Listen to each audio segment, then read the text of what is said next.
Hello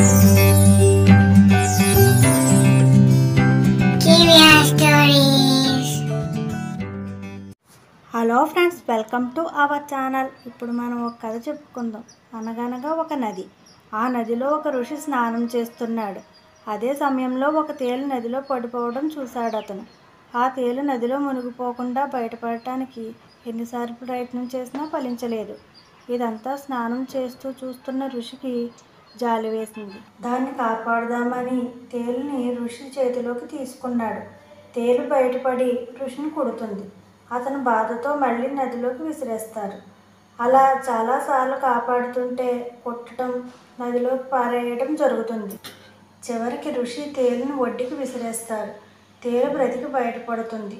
ఇదంతా కొంచెం దూరంగా ఉండి చూస్తున్న ఒక జాలరివాడు దగ్గరికి వచ్చి, ఏమిటి సామి, ఆ తేలుకాటులో విషం ఉంటుందని మీకు తెలుసు కదా, అయినా సరే మీరు ఎందుకు అన్నిసార్లు దాన్ని కాపాడి మరీ కాటు వేయించుకున్నారు అని అడుగుతాడు. ఋషి ఇలా అంటాడు, కొట్టడం దాని స్వభావం, కష్టాల్లో ఉన్న వారిని రక్షించడం నా స్వభావం అన్నాడు ఋషి. జాలరివాడు ఇలా అంటాడు, అందుకే మిమ్మల్ని మహాత్ములు అన్నారు స్వామి అని దండం పెట్టి వెళ్ళిపోతాడు. Please like, share and subscribe friends, and don't forget to on the bell icon.